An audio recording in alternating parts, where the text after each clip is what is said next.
Muy bien. Bueno chicos, entonces la clase de hoy es la de intercambiadores de placas, principalmente orientada a intercambiadores de placas y juntas, que es un tipo específico de intercambiadores de placas, pero bueno, también es el más utilizado, por eso nos vamos a dedicar a este tipo de equipo. Básicamente vamos a hacer una pequeña introducción de cómo es el equipo, veremos cuáles son los elementos principales, algunas recomendaciones en cuanto al mantenimiento y la instalación de este tipo de equipos, y otros diseños que no son los de placas y juntas, simplemente como para que tengan referencia y sepan otras opciones de este tipo de tecnología. Bien, en primer lugar, hablamos del equipo. El equipo se conoce como intercambiador de placas, básicamente porque es una sucesión de placas, una al lado de la otra, dispuestas de manera vertical, y entre dos placas, fíjense acá tenemos tres placas, entre dos placas se forma una especie de canal, que es por donde va uno de los dos fluidos, ¿sí? Es decir, en este caso, entre la placa 1 y 2 se forma un espacio por donde fluye el fluido caliente, y entre la placa 2 y 3 se forma otro espacio por donde fluye el fluido frío. De esta manera se van agrupando las placas, una al lado de la otra, y el calor se va intercambiando de una placa hacia la otra, ¿sí? Es decir que es una sucesión de placas todas dispuestas en paralelo, y el fluido se mueve de arriba hacia abajo o de abajo hacia arriba. Este tipo de intercambiadores se desarrolló por primera vez en el año 1923. La idea que motivó este tipo de equipo surgió a partir de una demanda de la industria láctea, porque había muchos requerimientos y exigencias en términos de higiene que otro tipo de intercambiadores no lo podían dar. Ustedes ya conocen otros intercambiadores, doble tubo, casco y tubo, en los cuales es muy difícil de garantizar una limpieza completa si hablamos de que el requerimiento de limpieza tiene que ser de grado alimenticio. ¿Está bien? Tener altas temperaturas puede llevar a carbonizar algunas zonas. Si están muy cerca del bafle o de una soldadura, puede llegar a ser muy difícil de limpiar. Y entonces los diseños que existían en ese momento no eran exactamente lo más recomendado para la industria alimenticia, que también estaba creciendo y se estaba desarrollando. De ahí surge el intercambiador de placas. Como pueden ver, son placas justamente una al lado de la otra. Estas placas se pueden desmontar y se limpia completamente toda la placa de los dos lados para garantizar el grado alimenticio. Acompañado de la industria alimenticia, en realidad de la industria láctea, después se expande al resto de la industria alimenticia, y a continuación también se puede expandir o se expandió hacia la industria farmacéutica, y de a poco fue entrando en la industria de procesos y química, ¿sí? Hasta llegar al día de hoy que existen intercambiadores de placas en diferentes niveles de la industria, no solamente en la alimenticia. Entonces, como características principales vemos que es una geometría plana vertical. El sentido de flujo puede ser ascendente o descendente. Tenemos diferentes arreglos térmicos, puede ser cocorriente o contracorriente. Fíjense que en este caso el flujo siempre va a ser o paralelo a la otra corriente o en contracorriente. Entonces esto en ese sentido no lo hace tan complejo como en un equipo de casco y tubos. En principio, el arreglo de las placas se puede hacer para que sean todas exactamente iguales, ¿sí? En ese caso, el arreglo se conoce como de un paso o de arreglo simple, pero también se puede hacer un arreglo que se conoce como arreglo multipaso. Hagamos otro aquí, en el cual las placas permiten que se den dos pasos, ¿sí? Fíjense en este esquema que vemos acá, el fluido caliente ingresa por arriba y se distribuye hacia abajo en todas las placas. ¿Ven? La primera placa hacia abajo, la tercera, en realidad sería la segunda placa hacia abajo, la cuarta placa hacia abajo, la sexta placa hacia abajo. Y el fluido frío se distribuye hacia arriba, siempre hacia arriba en todos los pasos. Entonces, este concepto se conoce como de un paso, porque del colector original se distribuye igual a todas las placas. Lo que decimos que es un arreglo de multipaso, fíjense, en este caso, el fluido que viene desde abajo no se distribuye por todas las placas, ¿sí? Fíjense que el colector no pasa por todas las placas. Es decir, el caudal no se divide por la cantidad de placas o espacios que se forman en el equipo, sino que en este caso es la mitad. ¿Está bien? Es decir, si tenemos 8 placas, que en realidad formarían 4 canales para el fluido frío y 4 canales para el fluido caliente, en este caso este fluido solamente se divide en 2 canales primero y 2 canales después. Eso quiere decir que tiene 2 pasos y no un paso como tenía acá. En este caso teníamos solamente un paso porque todo el fluido se dividía exactamente en la cantidad de canales que tenía el equipo. ¿Por qué tenemos arreglos de un paso o de varios pasos? Bueno, simplemente para poder ajustar las velocidades y los caudales dentro del equipo. Es algo similar a lo que ocurre en un equipo de casco y tubos, ¿sí? Tener más pasos dentro del intercambiador de placas nos permite manejar diferencias de caudales entre los fluidos, ¿sí? Si un fluido tiene gran caudal y el otro tiene muy bajo caudal, a lo mejor se puede hacer un arreglo de pasos diferente para que los coeficientes peliculares se ajusten y no queden tan desbalanceados. ¿Está bien? ¿Qué podemos decir con respecto, antes de pasar a los fabricantes? Con respecto a las placas, es importante, después lo vamos a ver más adelante igual, pero ¿cómo hacemos para que un fluido entre en una placa, es decir, entre en un canal y no entre en otro canal? Acá se puede ver un poco, fíjense que la junta sería esto que está demarcado acá en negro dentro de la placa, limita o permite al fluido para que vaya en un sentido o en otro sentido. Fíjense que en este caso la junta, como está acá en diagonal, como se ve en el cursor, permite que el fluido vaya hacia arriba, pero cuando llega hacia el cabezal del fluido frío no permite pasar, está delimitado. Y lo mismo ocurre en la placa siguiente. Están limitadas o están cegadas las conexiones del cabezal caliente. Entonces, de esa manera, si bien las placas son todas iguales, el arreglo de las juntas, ¿sí? Fíjense que las juntas no están dispuestas todas iguales, sino que dependen de qué fluido queremos que pase.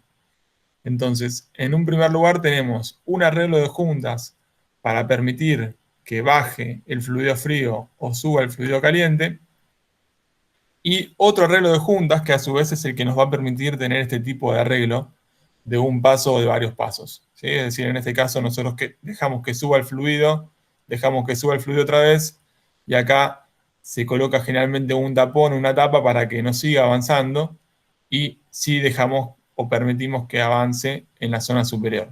¿Está bien?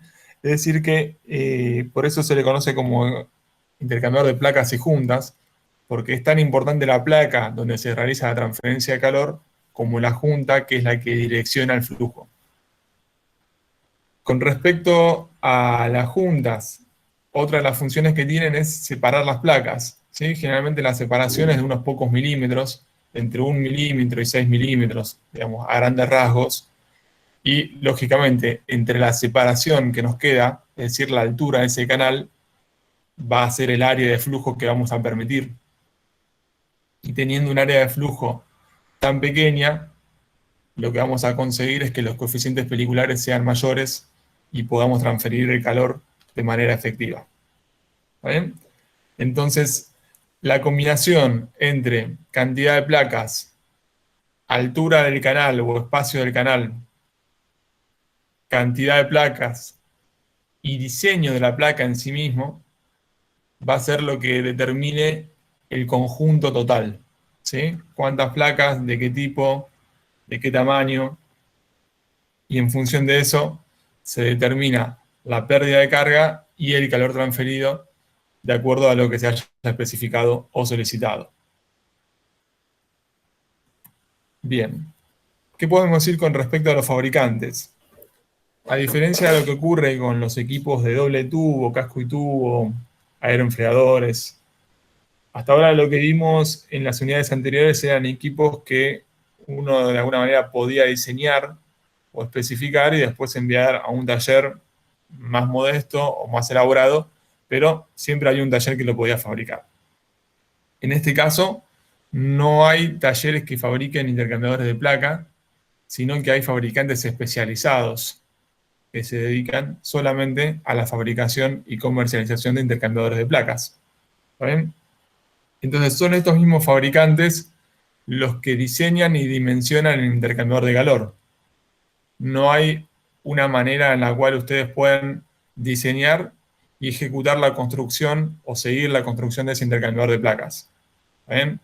En este caso estamos 100% atados a la información del fabricante, que a su vez el fabricante lógicamente quiere vendernos el equipo y lo va a calcular. Es decir, ellos no tienen un problema en calcularlo, pero nosotros no sabemos cómo lo calculan. ¿Está bien? Nosotros vamos a entregar la información de lo que queremos que suceda en el proceso, ellos se van a encargar de calcularlo, de dimensionarlo, de fabricarlo, armarlo y entregarlo. ¿Está bien? Generalmente es un equipo que se entrega armado como un paquete.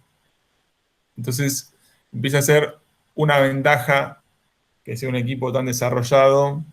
Generalmente no hay tanta incertidumbre porque los fabricantes tienen un buen ajuste que se va retroalimentando con sus años de experiencia y los distintos clientes que van consiguiendo en el tiempo, pero desde el punto de vista de la operación y del uso del equipo, no sabemos cómo funciona. ¿Bien? Es decir, que si queremos aumentar el caudal un 20%, no sabemos qué va a pasar. Si sube la temperatura, no sabemos qué va a pasar. Es decir, todo queda limitado a las condiciones de diseño del equipo y a la hoja de datos que se haya simulado con el programa de los fabricantes. Cualquier otra cosa que salga desde ese lugar es muy difícil de estimar con certeza. Bien. Acá vemos una foto del equipo. ¿Está bien? Después vamos a entrar un poquito más en los componentes, pero lo que vemos básicamente a grandes rasgos es que tenemos un bastidor. El bastidor es simplemente esta placa que vemos enfrente, una segunda placa que es la que está acá atrás, ¿sí? Y en el medio están las placas de transferencia de calor, que son las que veíamos antes. ¿Está bien? Es decir, la placa celeste que está adelante y la que está atrás sirven como placas retenedoras de presión que de alguna manera hacen como un sándwich en el cual aprietan las placas para que estén en su lugar, ¿sí? Y ese apriete se consigue con estas barras que se ve acá, ¿sí? 1, 2, 3, 4 barras en el lado derecho, 4 en el lado izquierdo, que se ocupan de ejercer una tensión para que la presión interna del fluido no expanda hacia afuera el equipo. ¿Está bien? O sea que en definitiva, toda la presión del equipo, la presión del fluido, se mantiene gracias a estas barras de apriete que se ajustan contra las dos placas de presión, que son los elementos más importantes desde el punto de vista resistivo en el equipo. Tenemos también las conexiones, generalmente dos conexiones por cada fluido, entrada y salida. Y después tenemos una barra de guía que es por donde se deslizan las placas. Lo vamos a ver un poquito más adelante, pero como aspecto general el equipo luce de esta manera. Y bueno, tenemos gran variedad de tamaños, porque justamente las placas se fabrican en tamaños que están estandarizados, pero cada proveedor, cada fabricante sabe que cumple en una amplia gama de clientes y de industrias. Entonces, de repente tenemos placas estandarizadas para bajos caudales y bajas cargas térmicas, o placas muy grandes para grandes cargas térmicas. Después vamos a ver una fotito que es un poquito más clara, pero como concepto hay una gran variedad de tamaños. Bien. Hasta acá vamos a ver algunos videitos que tal vez ayuden a entender un poquito mejor el concepto. Este es un fabricante, Sondex.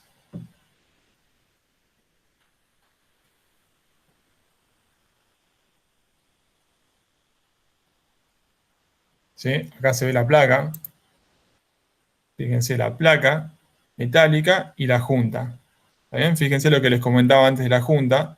En este caso, por esta parte, no se permite que el fluido descienda hacia la placa, mientras que por esta parte sí vamos a permitir que el fluido ingrese a la placa. Y acá abajo ocurre lo mismo. El fluido puede entrar por abajo, por esta conexión, y salir por arriba, en este lado, o al revés. Lo que seguro no va a suceder es que este fluido o este fluido ingresen a esta placa.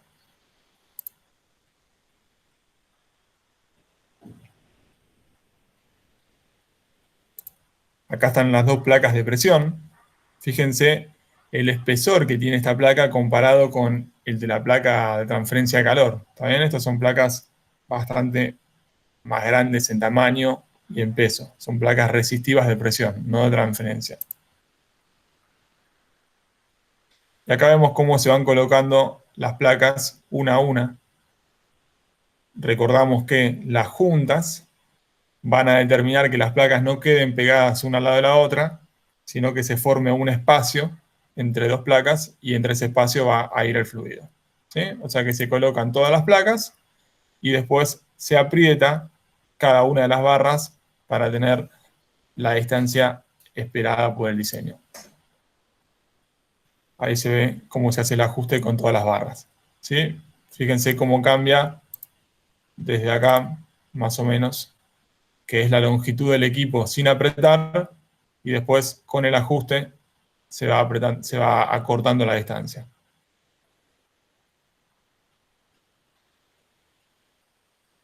Bien, ahora viene la parte de la modelización de los fluidos, como para que quede un poco más claro.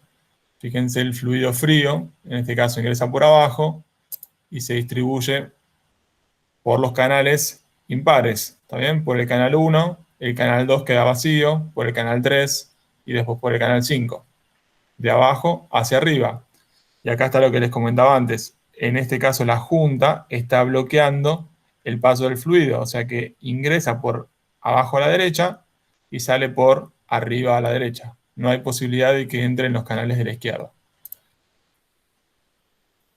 Entonces, al mismo tiempo está pasando por los canales pares el fluido caliente. Ingresa por arriba a la izquierda y sale por abajo a la izquierda. ¿Está bien? Y a su vez se van colectando todas las salidas en lo que se conoce como colector de salida. En definitiva, se forman 4 colectores, 2 de entrada, 2 de salida, según el fluido frío y el fluido caliente. Entonces, en definitiva, por un lado de la placa está circulando fluido frío, que se calienta mientras sube, y por otro lado de la placa está circulando fluido caliente, que se enfría mientras desciende. Así, el mismo patrón se da en todas las placas.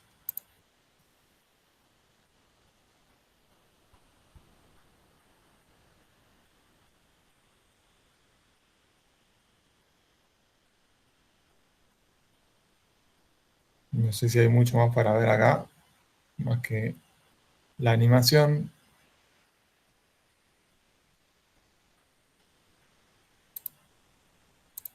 Creo que no. Bien.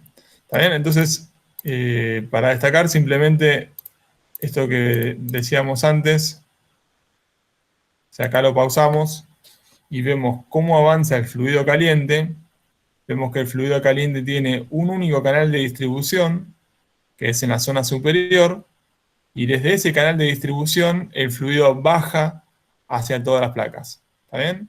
Es decir, que el caudal de entrada se divide en la cantidad de canales que hay, es decir, la cantidad de placas dividido 2 disponibles para el fluido caliente. Y el fluido frío le sucede lo mismo. Ingresa y se distribuye equitativamente entre todas las placas. Esto quiere decir que tenemos solamente un paso en el intercambiador de calor. ¿Sí? Un paso para el fluido frío y un paso para el fluido caliente. Ahora vamos a ver otro ejemplo, pero con 2 pasos.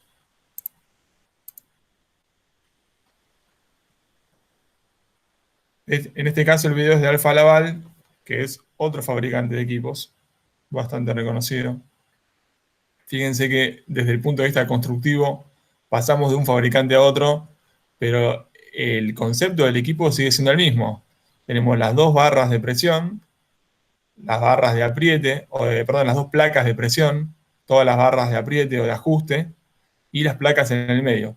¿Sí? O sea que también es un video ilustrativo, una animación. Acá vemos cómo se saca la placa.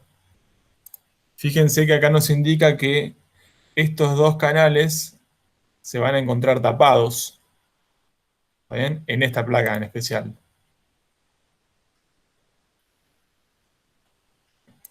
¿Está bien? Acá se ve como todos los canales están abiertos, mientras que llega acá y se lo encuentra cerrado. Después vuelven a estar abiertos los canales. Entonces, ¿qué sucede? Ingresa el fluido caliente, se distribuye por todos los canales hasta que encuentra este canal cerrado y ya no puede continuar avanzando. Entonces, sigue hacia arriba y hacia arriba puede avanzar y descender. ¿Está bien? Ahora, para que haya sucedido esto, el diseño de las juntas tiene que permitir que primero suba y después descienda. ¿Sí? Pero en definitiva, en este caso conceptual que tenemos tres canales, el fluido se divide primero en una parte y después en dos partes.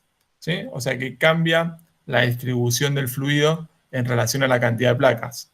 ¿Está bien? No es que el fluido se divide en tres partes iguales, como sucedería en el caso anterior, que pasaba por todas las placas desde el canal original. ¿Sí? Desde el colector original no sube hacia todas las placas, sino que primero sube hacia una instancia y después se divide en otra parte. Y en este caso, bueno, intencionalmente se decide hacer de dos pasos los dos fluidos. ¿Sí? Fíjense que también el fluido frío se divide, pero podría no dividirse. Podría dividirse solamente uno. Entonces, de esta manera podemos conseguir más de un paso en el equipo. ¿Sí? Hasta acá lo que es la introducción de los intercambiadores de placas. No sé si hay alguna duda o algo que no haya quedado claro de cómo es el equipo.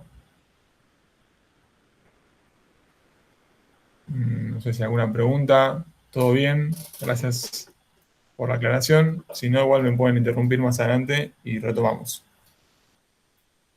Bien, entonces seguimos. Vamos a hablar un poquito de lo que son las ventajas del equipo intercambiador de placas. En primer lugar tenemos la eficiencia térmica. ¿Por qué hablamos de eficiencia térmica? Bueno, básicamente por el diseño de las placas, de tener tantos canales en paralelo.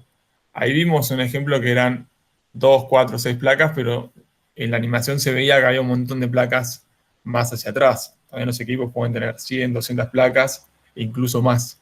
Entonces el hecho de fragmentar el fluido y de que cada una de esas partes, de esos canales, se comporte de manera exactamente igual, nos permite un esquema mucho más simétrico y una distribución de temperaturas más homogénea dentro del equipo.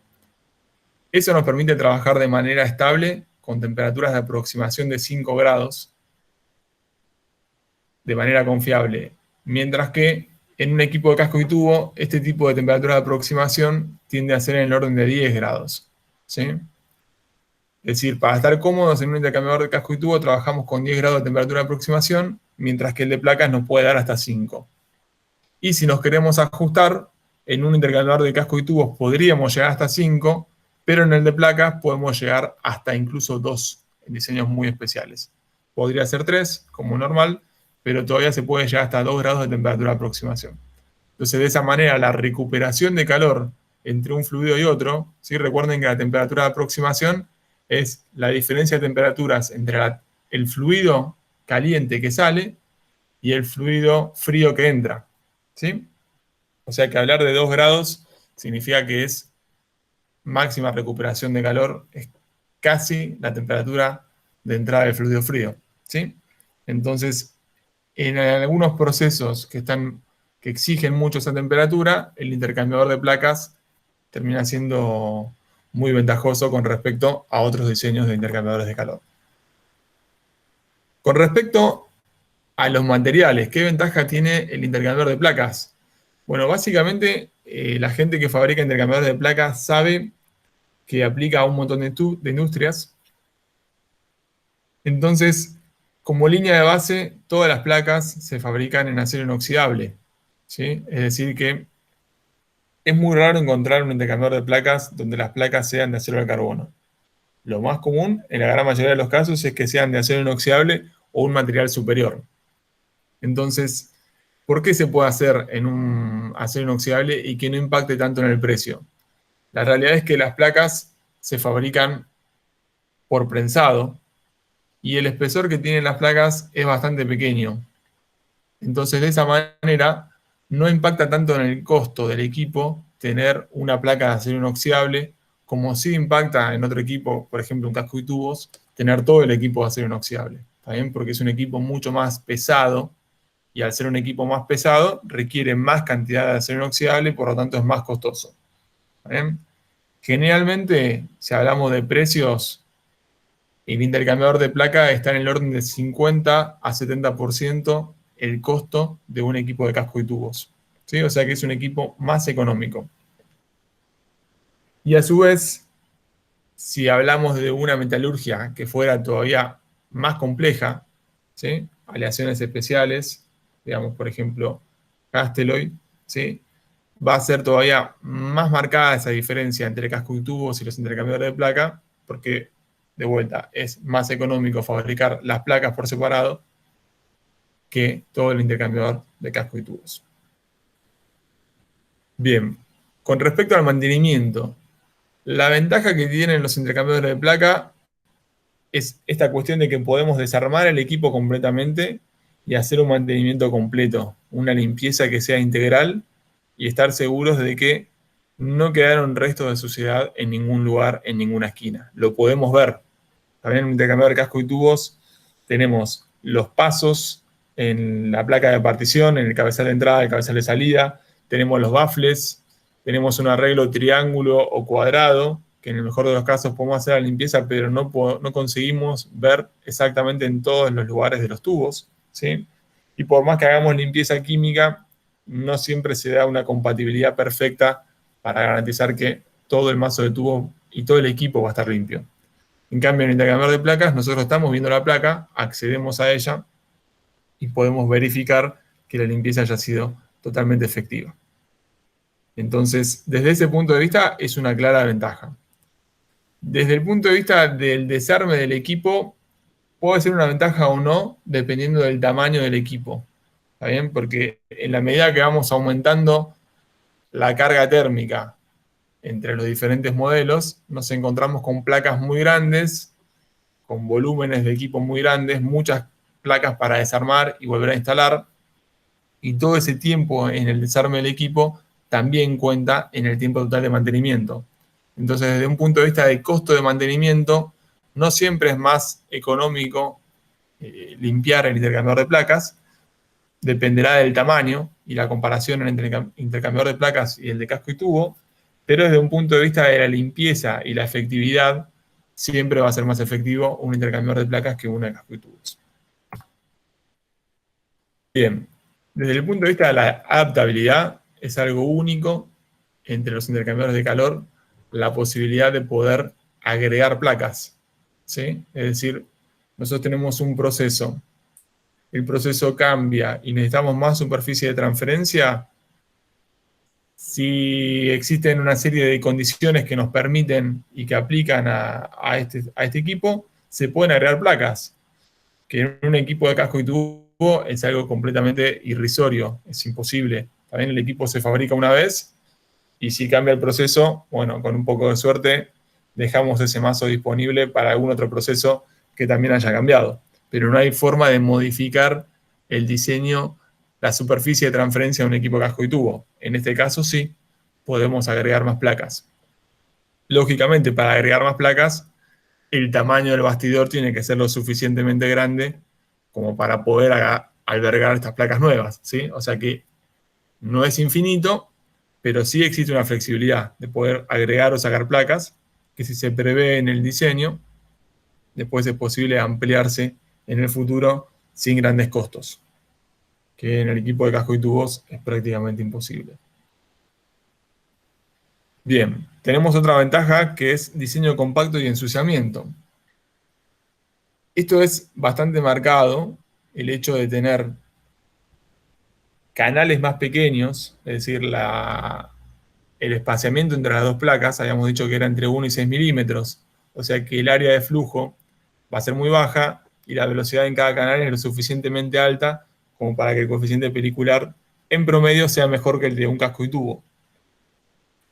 Por ese motivo, el equipo termina siendo más compacto, es decir, tiene mejor H y por lo tanto tiene menor área de transferencia requerida. Y de esa manera el equipo termina siendo más compacto. Entonces, en lo que es el espacio en planta, la superficie que nos ocupa este equipo, generalmente termina siendo mucho mejor el intercambiador de placas que el intercambiador de casco y tubos. ¿Está bien? Digamos que los coeficientes peliculares están en el orden de 3 a 4 veces superiores entre uno y otro. A su vez, el hecho de tener estas placas, como decíamos antes, todas paralelas y donde no hay posibilidad de generar gran cantidad de ensuciamiento, no hay zonas muertas propias del diseño y la limpieza sabemos que es completamente efectiva, el ensuciamiento también es menor. ¿Está bien? Entonces, en definitiva, tenemos justificaciones o razones para decir por qué el ensuciamiento es menor. En primer lugar, porque la turbulencia mantiene los óleos en suspensión. Sabemos que los perfiles de velocidad son uniformes, es decir, que todas las placas se comportan iguales, no hay zonas de baja velocidad, no ocurre como tenemos en un bafle, una parte de menor área, otra parte de mayor área transversal. En este caso, todas las placas, todos los canales son iguales y el equipo opera de manera más homogénea. Con respecto a la superficie de transferencia, es ligeramente más suave, ¿sí? Es decir, no tenemos detalles constructivos, soldaduras o bafles donde se pueda acumular suciedad. ¿Sí? Las placas están previstas para direccionar y generar un sentido de flujo. ¿Está bien? Y además tenemos otro fenómeno de ensuciamiento que era la corrosión, y se causa generalmente en equipos de acero de carbono, que es el material más común. Mientras que en los intercambiadores de placa, al ser las placas de acero inoxidable, no se dan los fenómenos de corrosión que empiezan a tapar y a corroer y después a acumularse sobre la superficie. Entonces, en general, acá vemos en la tabla, fíjense que todos los ensuciamientos de referencia para diferentes fluidos siempre son más pequeños que los que se conocen para intercambiadores de casco y tubo. Entonces, algo importante a tener en cuenta, si bien nosotros no vamos a diseñar el equipo, sí le vamos a pasar la información al fabricante. Y dentro de la información tenemos que informar el ensuciamiento de cada fluido. Pero no podemos utilizar los ensuciamientos de referencia que tenemos para otro tipo de equipos, ¿sí? Por ejemplo, para casco y tubos. Porque justamente esos ensuciamientos se produjeron en experimentos en tubos, ¿sí? Y acá estamos hablando de un equipo completamente diferente. Entonces, en general, sabemos que los ensuciamientos de los equipos de placas, como mínimo, es un orden inferior al de casco y tubo, ¿sí? O sea, vale la pena tenerlo en cuenta porque si no estaríamos sobredimensionando enormemente el equipo. Naturalmente, por el diseño del equipo, no se da un ensuciamiento tan elevado. Bien. Otro aspecto, antes de pasar a la estanqueidad, con respecto al diseño compacto, es el tema de la aislación, ¿sí? Que no es algo menor en equipos de alta temperatura, donde es necesario aislar. El hecho de tener un equipo que es más compacto ayuda también a que el costo de aislación sea más pequeño, ¿sí? O sea que si bien impacta directamente en el costo del equipo, termina impactando en el costo global. Bien, ahora sí, pasamos a la estanqueidad. La estanqueidad de los fluidos se refiere a la probabilidad, es decir, de falla del equipo para que un fluido se mezcle con otro, ¿sí? O para que un fluido se vaya hacia el ambiente. Entonces, el hecho de tener placas de acero inoxidable y un flujo completamente homogéneo permite que la probabilidad de falla de las placas sea excesivamente baja, ¿sí? En estudios de riesgos de fallas de equipos, por ejemplo, en los cascos y tubos, se considera que un tubo se puede salir completamente de la placa, ¿está bien? Entonces, en ese caso, porque en definitiva ha sucedido que si la vibración es excesiva dentro de la coraza, la erosión y la vibración combinadas, más un ambiente corrosivo, pueden dar a la rotura de un tubo. Mientras que en los intercambiadores de placa no hay fenómenos de vibración, la distribución es completamente homogénea, entonces el riesgo de falla es mucho menor. O sea que aquellas cosas que en los cascos y tubos teníamos que tener en cuenta si había muy mala compatibilidad entre los fluidos o riesgo de mezcla, en caso de intercambiadores de placa no sucede generalmente. Bueno, la aislación térmica ya conversamos, viene de la mano del diseño compacto. Las corrientes a procesar, ¿sí? Justamente tenemos una cantidad de corrientes a procesar que pueden llegar a ser 2 o más. ¿Está bien? De repente nosotros podemos colocar accesorios especiales que nos permiten trabajar con más de 2 fluidos. No es lo más común con los intercambiadores de placas y juntas, pero existen otros modelos de intercambiadores de placas que nos permiten trabajar con más de 2 fluidos. ¿Está bien? Porque en definitiva nosotros trabajamos en canales. Entonces podríamos pasar por el canal 1 un fluido, por el canal 2 otro fluido, por el canal 3 otro fluido, por el canal 4 otro fluido, y así repetir ese esquema de 4 canales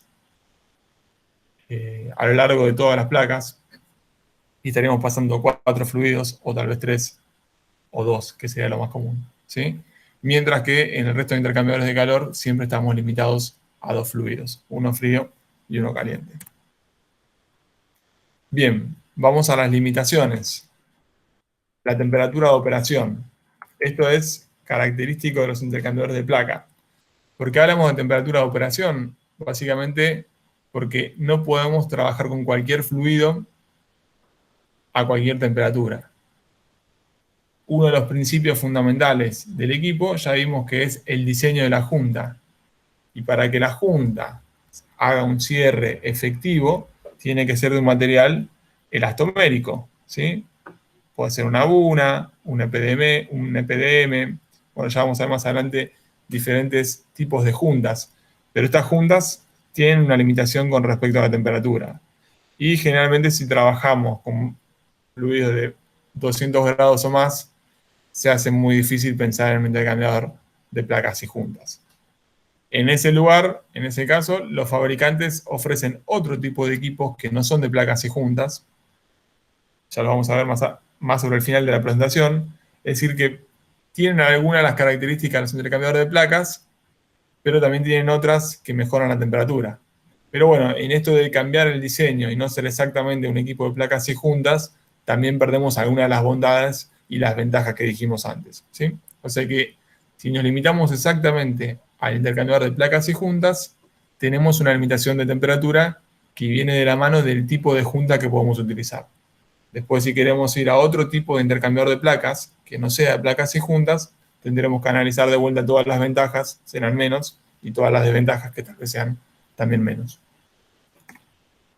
La presión de trabajo, acompañada con la temperatura, en este caso la presión de trabajo dijimos que el intercambiador de placas la soportan el bastidor, es decir, la placa de presión de entrada y la placa de presión que está del lado opuesto a las placas. Entonces, esas placas tienen un límite, ¿sí? Es decir, las chapas con las cuales se fabrican esas placas no tienen un espesor infinito, ¿sí? Entonces, estamos limitados al espesor nominal o estándar de esas placas y esa será la presión máxima que pueda soportar el equipo. Los fluidos de proceso. Bueno, justamente, así como dijimos que los fluidos de proceso son muy beneficiosos desde el punto de vista de la placa, que es de acero inoxidable o puede ser otro material, también tenemos una limitación con respecto a la junta, ¿sí? Si vemos que el fluido es muy corrosivo para un montón de materiales elastoméricos, no podremos utilizar un intercambiador de placas y juntas. Los servicios con alta carga térmica, ¿está bien? Porque excederían la cantidad de placas que se pueden almacenar en un equipo. Lógicamente, se puede pensar también en un arreglo de varios equipos en serie o en paralelo, como se podría dar con equipos de casco y tubo, pero, bueno, lógicamente, si empezamos a hacer más voluminoso el diseño de los intercambiadores de placa, también se pierde un poquito la ventaja del diseño compacto y del espacio disponible de la planta. Intercambio gas como uno de los fluidos, es decir, si uno de los fluidos es gas y el otro también es gas o es líquido, empieza a ser no tan confiable la operación, ¿sí? Es decir, que existen intercambiadores de placa operando con fluidos gaseosos, ¿sí? Cuando hablamos de placas y juntas, no placas, cualquier tipo de placa, sino placas y juntas, existen equipos, pero no terminan siendo tan confiables como si los casco y tubo. Entonces, en general, hablamos que el equipo de placas y juntas es bueno, nos falta uno más, que es cálculo, diseño y verificación. Esto es claramente una desventaja. No poder calcular el equipo, no poder diseñarlo, no poder verificarlo, no poder prever una modificación y saber cómo funciona ese equipo. ¿Está bien? Es decir, que nosotros tenemos una planta en la cual hay torres, intercambiadores de calor, bombas, compresores. Generalmente los equipos o los diseña el dueño de la tecnología, ¿sí? O los diseña un fabricante específico, digamos, por ejemplo, la bomba, ustedes no la pueden diseñar por completo, pero tienen la curva de la bomba. Entonces saben cómo se va a comportar la bomba dentro de la curva. Lo mismo ocurre con una válvula de control. Ustedes no diseñan la válvula exactamente, no la fabrican, pero tienen la curva de la válvula y conocen el CV y cómo va a trabajar la diferencia de presión para cada valor de apertura. En el caso de un intercambiador de placas y juntas, no participan en el diseño, no participan en la fabricación y tampoco tienen herramientas como para poder verificar un cambio en el equipo, un cambio en el proceso, cómo va a impactar en el equipo. Entonces, de repente, ustedes pueden consultar de vuelta al proveedor y el proveedor seguramente les haga los cálculos, pero bueno, termina siendo una relación de dependencia, digamos, casi eterna, en la cual siempre le tienen que pedir al proveedor una verificación adicional para saber cómo se va a comportar el equipo. Eso, digamos que no es posible tener tampoco el programa de cálculo, ¿sí? Es decir, que si ustedes van a comprar a Sondex, el señor Sondex no les da su programa de cálculo. Si van a comprar a Alfa Laval, tampoco les da su programa de cálculo. Y si ustedes quieren ir a un software comercial, como puede ser el HTRI o el que viene con el simulador de HYSYS, hacen estimaciones, hay correlaciones de placas, pero hay tantos diseños y modelos de placas que nunca vamos a saber con exactitud, tan bien como el fabricante, cuál es el desempeño del equipo. Entonces, con algún software nosotros podemos llegar a hacer algún tipo de modelización o representación, pero nunca va a ser tan efectiva como la que hace el proveedor. Entonces, esa cuestión de la dependencia termina siendo una desventaja. Y por último, el tema de la estanqueidad, que es una ventaja y es una desventaja. Es decir, una ventaja porque la probabilidad de que un fluido se mezcle con otro es muy baja, pero a su vez la probabilidad de que un fluido se vaya hacia el exterior existe, ¿sí? Es decir, es una probabilidad, no digamos alta, tampoco baja, pero es algo posible. Entonces, si nosotros tenemos un fluido que es tóxico o que es inflamable y ese fluido se puede derramar hacia el exterior solamente porque una de las placas, con que una de las placas no haya quedado exactamente apretada o la junta colocada de la manera correcta, tendremos fugas hacia el exterior. Entonces, tener un derrame de un fluido inflamable o una fuga de un fluido letal no es aceptable en una gran cantidad de industrias. Por este tipo de limitaciones, es decir, las condiciones de trabajo, los fluidos y la estanqueidad, es que todavía los intercambiadores de placas y juntas no se encuentran completamente inmersos en muchas de las industrias del proceso, química y del petróleo, ¿sí? A veces aparecen o pueden llegar a encontrar intercambiadores de placa operando en intercambiadores de agua, ¿sí? Donde el fluido no es letal o no es inflamable, o en servicios de baja carga térmica. pero en general, para los fluidos o los procesos que son críticos, siguen siendo utilizados intercambiadores de casco y tubo, también porque son los que cumplen con algunas de estas limitaciones que los intercambiadores de placas y juntas no cumplen. ¿Sí? Insisto que hay otros intercambiadores de placas que no son conjuntas, pero en este caso solamente estamos haciendo el análisis con los de placas y juntas, que son los más sencillos, los más económicos y también los más populares.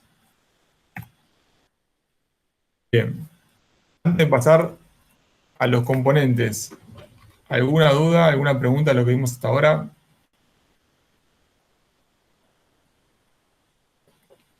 No, no hay dudas.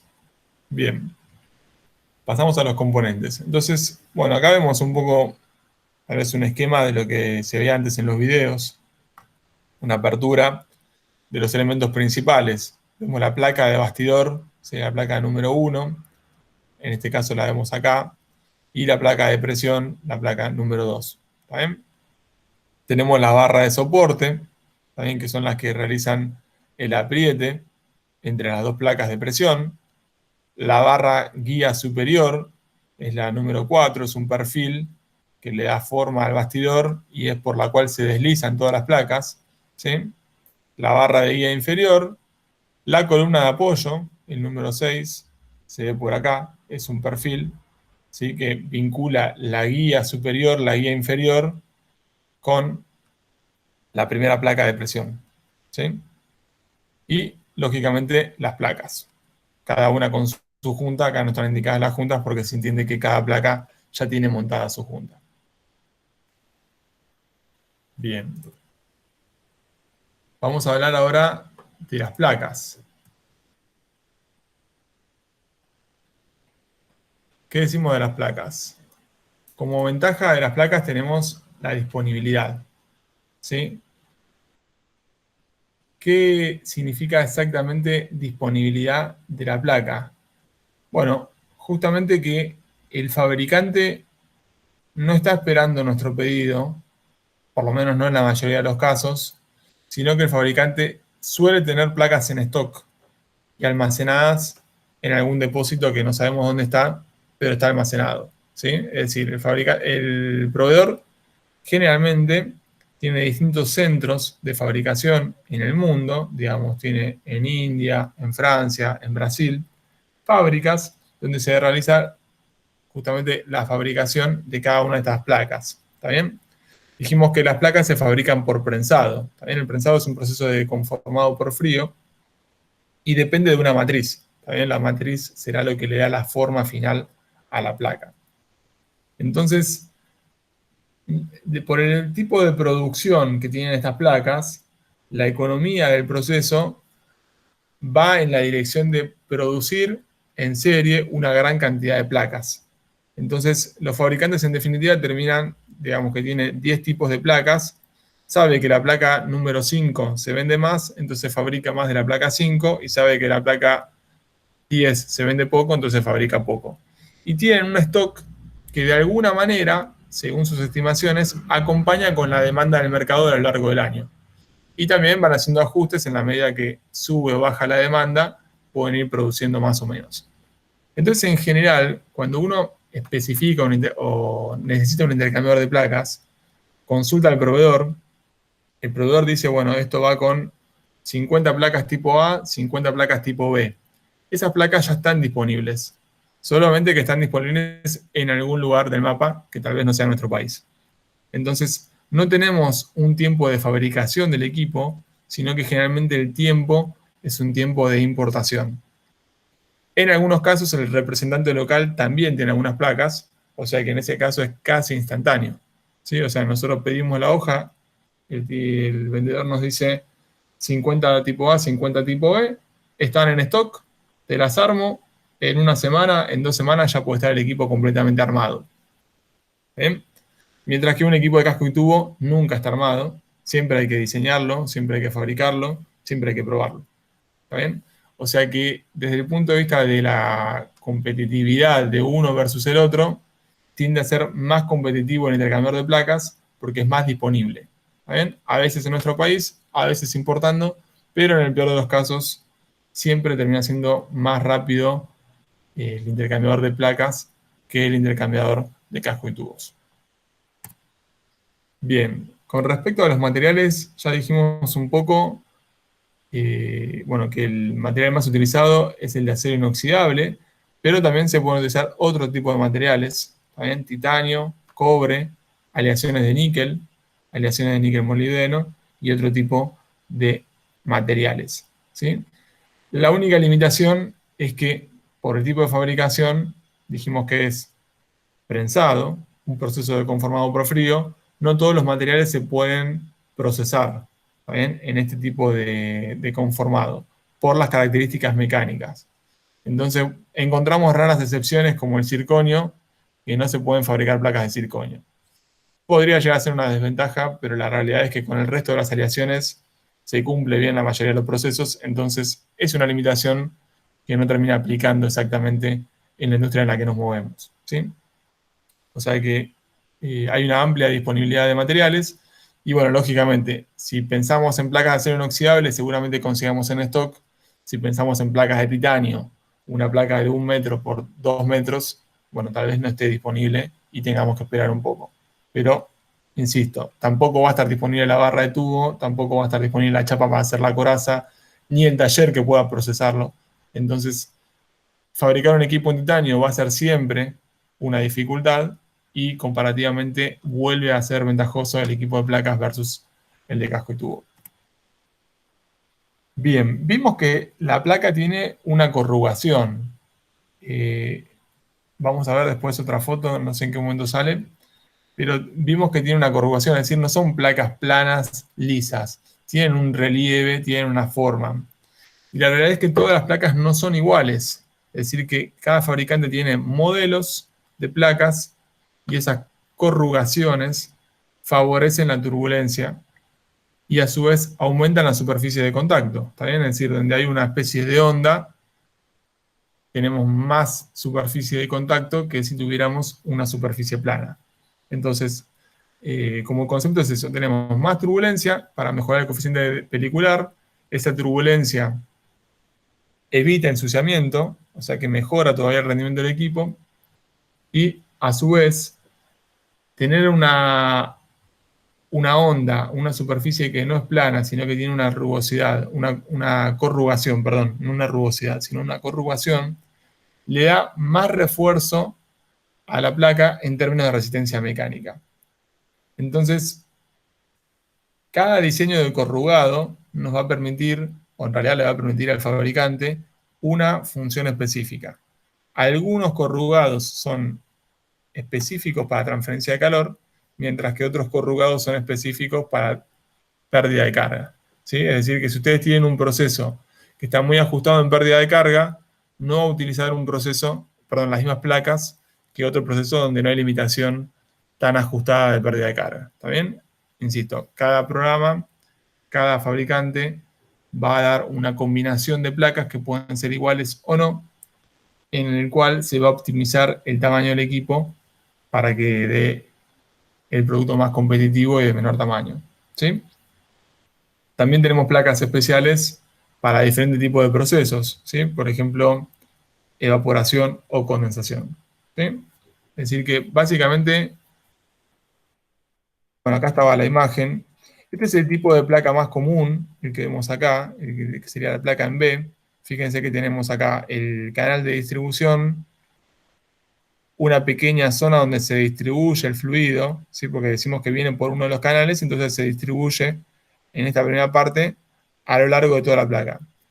Y después ese fluido intercambia calor en la zona central, también con una pérdida de carga. Y luego se vuelve a reordenar hacia la conexión de salida, ¿está bien? En otro colector o distribuidor. ¿Sí? Decimos que este es el perfil de placa tal vez más utilizado, el más común. Bueno, acá está un poco lo que habíamos hablado.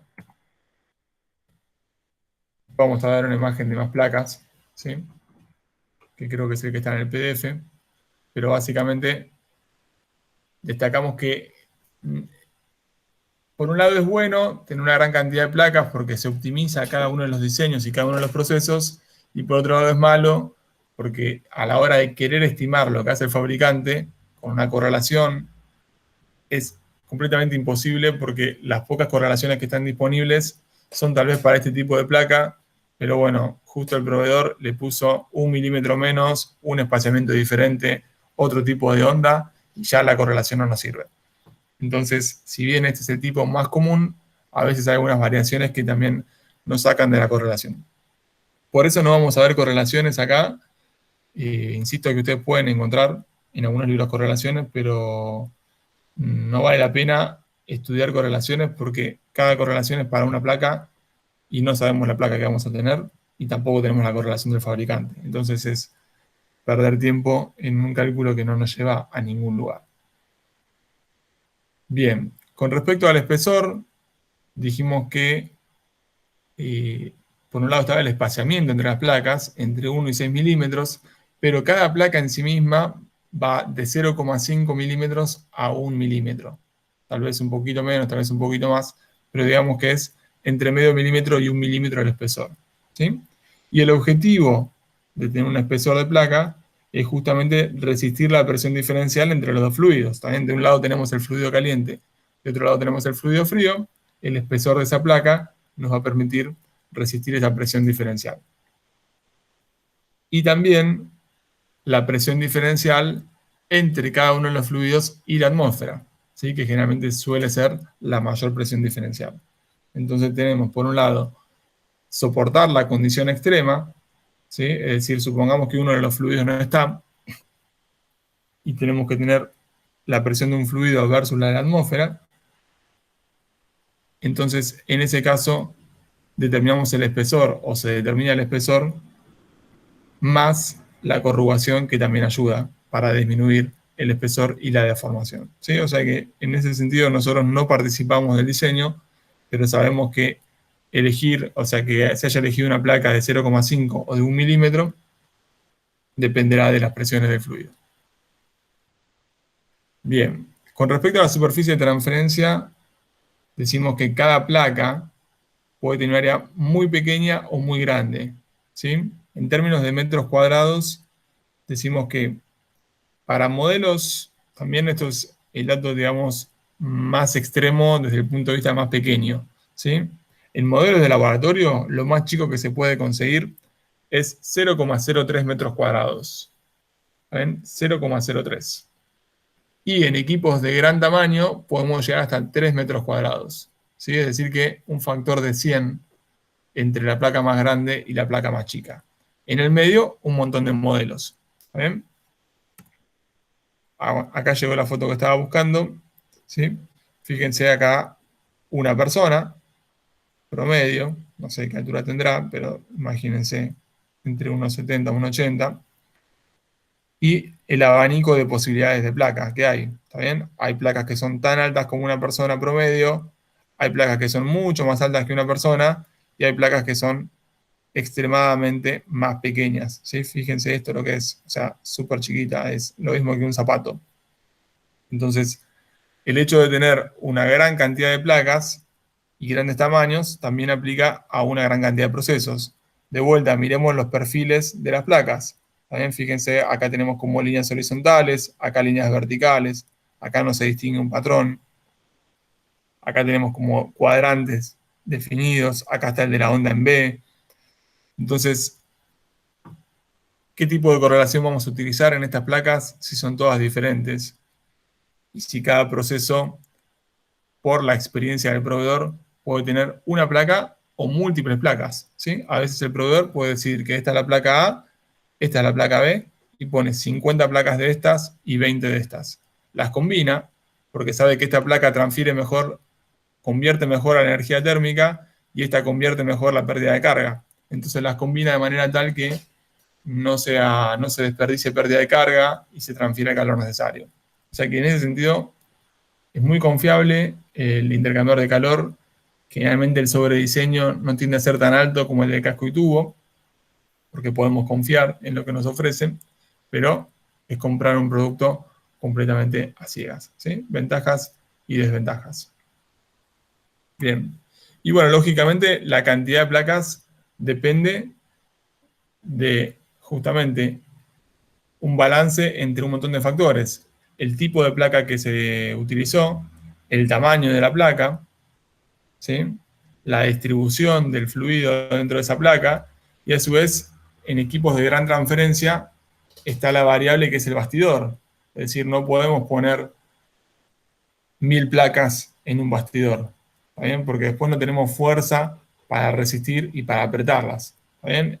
Referencias con gran cantidad de placas se han encontrado hasta 500 placas, tal vez un poco más, pero no es lo más común, ¿sí? Un equipo tal vez de tamaño modesto, como este tipo de placas que vemos acá, podría llegar a tener 200, 300 placas, o tal vez menos de 100, pero como para tener un orden de magnitud, ¿está bien?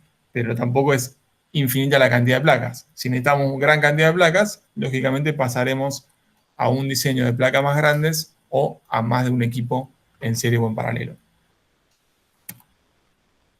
Bien, vamos a las juntas. ¿Cuál es la función que tiene la junta? En primer lugar, dijimos que la función es evitar que el fluido se vaya hacia el exterior, ¿sí? Vemos que parte de la junta está marcando el contorno de la placa, justamente para que el fluido se mantenga siempre dentro de dos placas, es decir, formando un canal. ¿Cuál es la segunda función de la junta? Direccionar el fluido de la manera tal que se den los canales de la manera que queremos. ¿Está bien? Es decir, que en este caso la conexión libre o de pasaje sea esta y este colector no participe en este canal. Entonces, repito, dos funciones. Una, evitar las fugas hacia el exterior y otra, evitar fugas o mezclas entre los fluidos. Lo mismo que decir que queremos direccionar correctamente el flujo dentro de cada canal. ¿Está bien? Y a su vez, cuando necesitamos más de un paso dentro del intercambiador de placas, la junta nos permite tener más de un paso, o en equipos especiales donde tenemos salidas laterales, también el diseño de la junta favorece que coloquemos este canal o esta conexión adicional. Bien. Hagamos entonces un ejemplo que es lo mismo que habíamos visto en el video, simplemente como para reforzar el concepto. ¿Está bien? Cómo se distribuyen las juntas a lo largo del equipo. ¿Sí? Fíjense que todas las juntas pares, en este caso, son iguales, la 2, la 4, la 6 y la 8, y todas las juntas impares son iguales, la 3, la 5, la 7 y la 9. ¿Sí? Este es un equipo de un paso. ¿Está bien? Es decir, el fluido, supongamos frío, ingresa por debajo, se distribuye en todos los canales y después asciende, luego se colecta en la zona superior y sale por la conexión de salida. Entonces, supongamos que el fluido frío ingresa por abajo, decimos que el fluido caliente va a ingresar por arriba, ¿sí? Entonces, el fluido caliente ingresa por arriba, ¿sí? Fíjense que entre la placa 1 y 2 tenemos fluido caliente que está descendiendo. Entonces, el fluido caliente desciende en el espacio entre la placa 1 y 2. Entre la placa 2 y 3, que vemos acá, vemos fluido frío que sube, ¿sí? Entre la placa 3 y 4 vemos fluido caliente que baja. Entre la 4 y 5, fluido frío que sube. Luego, fluido caliente que baja. Fluido caliente, fluido frío que sube. Caliente que baja y frío que sube. ¿Sí? Es decir que entre dos placas se forma un canal. Entre las dos placas siguientes se forma otro canal. Y después se va repitiendo ese patrón según la cantidad de placas que tenga el equipo. También acá está ahí 9 placas, pero podría tener muchísimas más como dijimos antes. También, o sea que este es el objetivo de la junta, tener placas iguales, ¿también? Porque las placas son en efecto iguales. Vimos que el área de transferencia era la zona central, ¿sí? Y lo único que hacemos con la placa es direccionar el fluido para que no se mezclen los fluidos de los diferentes colectores. Bien, un aspecto interesante, no hay muchos aspectos constructivos de los intercambiadores de placas y juntas, pero uno de los que sí es interesante es cómo unimos la junta a la placa. ¿sí? Es decir, cómo se vincula la junta con la placa. Y digamos que en general hay dos métodos, uno que es el de abrochado y otro que es el de pegado. Es decir, que simplemente el método de pegado consiste en apoyar la placa horizontalmente, colocar pegamento en la zona donde va la junta, apoyar la junta y aplicar presión. De esa manera ya quedó la junta pegada. En algunos casos, según el tipo de pegamento y el tipo de junta, puede llegar a ser necesario también un aporte de calor. ¿Está bien? Lo que se conoce como curado.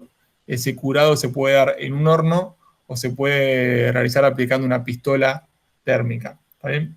Pero en general no es necesario. Y el sistema de unión por abrochado es un sistema de unión que es una especie de clips en el cual se ajusta el broche de la junta sobre la placa y bueno, tenemos diferente cantidad de broches o de puntos de unión donde va unida la junta con la placa. Vamos a ver acá algún video como para explicarlo mejor. Acá vemos la placa, ¿sí? Se puede ver bien.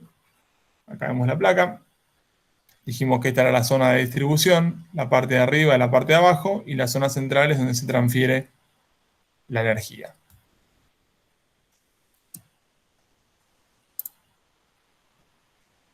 En el espacio donde va la junta se coloca el pegamento. Por arriba del pegamento va la junta, se realiza una presión, en este caso se realiza un curado en un horno para que el pegamento alcance las condiciones deseadas. Y bueno, acá vemos la parte de marketing donde se ve que la placa es efectiva, ¿sí? Y no hay pérdidas. ¿Está bien? O sea que en definitiva así conseguimos unir la junta a la placa, ¿sí? Este es el método de pegado. Vamos a el otro método, el método de clip o de abrochado. ¿Ven? Acá se ve que sería el broche. Fíjense cómo se puede remover hacia afuera y tenemos estas dos lengüitas que quedan del lado anterior y esta lengüita de acá queda del lado frontal. ¿Ven? O sea que de esa manera ajusta. Fíjense que según el diseño de la placa tendremos más o menos puntos de unión. Tenemos acá 1, 2, 3 de cada lado. Y después tenemos otras en la zona superior. Pero bueno, básicamente, como concepto, es mucho más rápido, más práctico, más cómodo abrochar una junta a la placa que pegarla. ¿Bien? Es decir que, en términos de costos, fíjense acá lo dice la propaganda, se minimizan los costos de instalación. ¿Bien? Bueno, hasta acá el video. Vamos a ver otro video. Este es un ejemplo.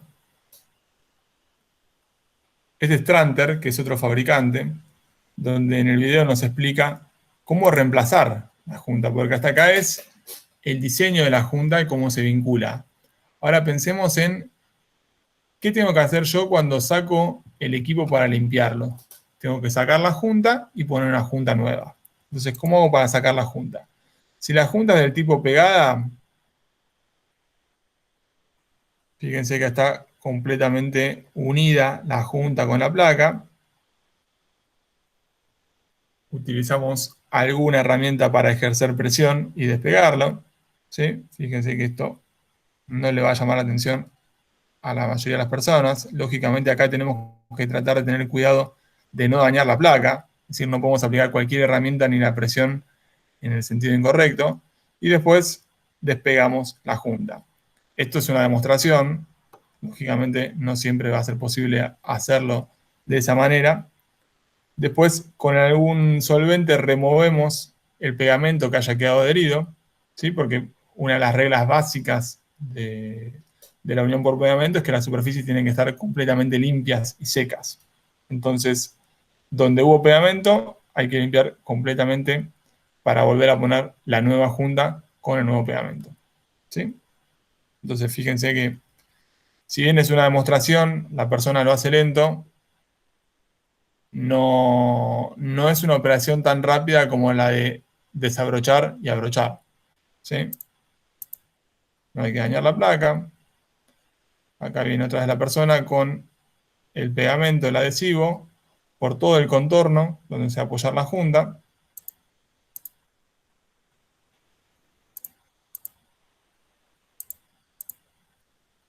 Y luego apoya la junta sobre la placa. ¿Bien? Apoya, ejerce un poco de presión como para que no se mueva. ¿Sí? Y después, bueno, acá muestra la dirección que queda libre para el colector. Después se coloca algún dispositivo como para que la presión se distribuya homogéneamente y algo para que ejerza un poco más de presión. ¿Está bien? Pero como concepto, lo que me parece destacable acá es el tiempo que necesitamos para hacer un cambio de juntas. ¿Está bien? Es decir, hay que despegar la junta, hay que limpiar, hay que pegar, después hay que apretar. ¿Sí? Limpiamos el excedente y ya quedaría esta junta unida en la placa. Ahora, ¿cómo es un intercambiador con juntas tipo de abrochar?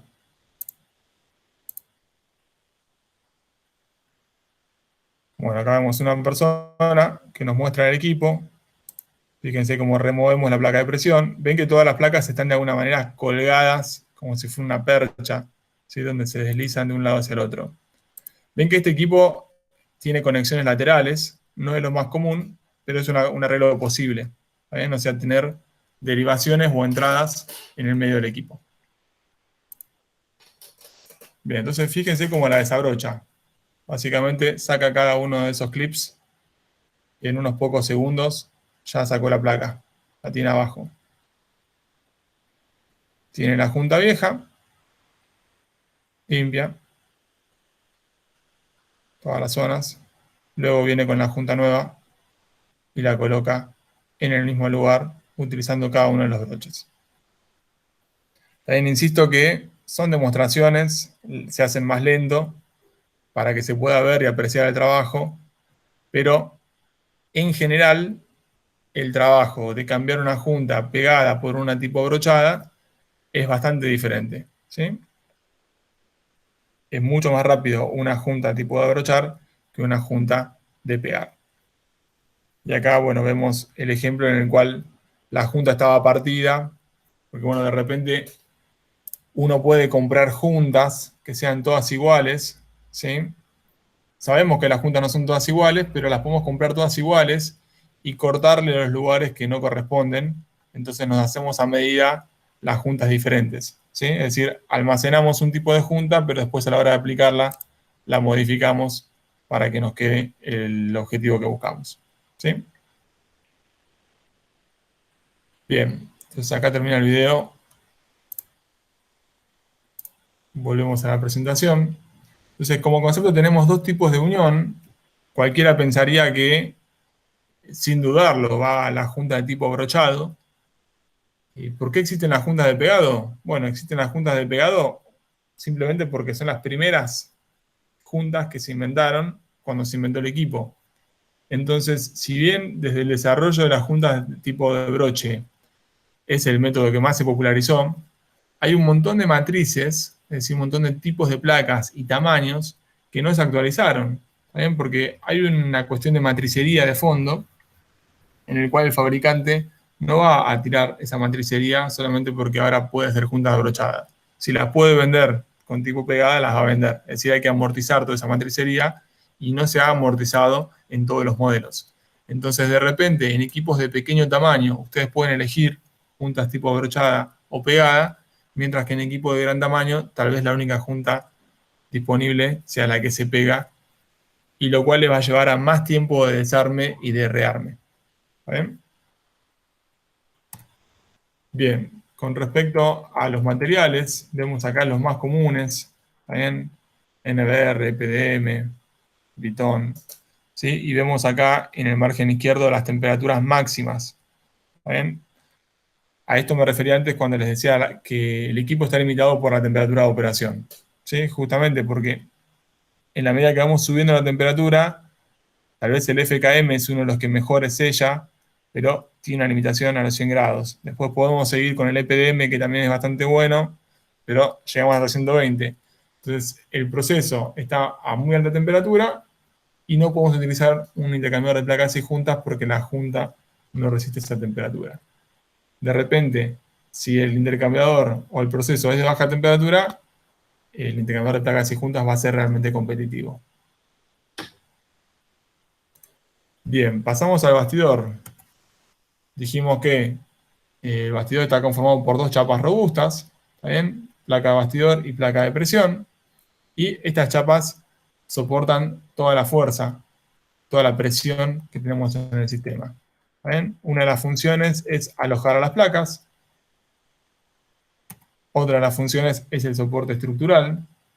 Piensen, dijimos la superficie de transferencia, que podía llegar a ser hasta 3 metros cuadrados. Piensen en una placa de 1 metro cuadrado, no la más grande. Y piensen en una presión de 5 bar.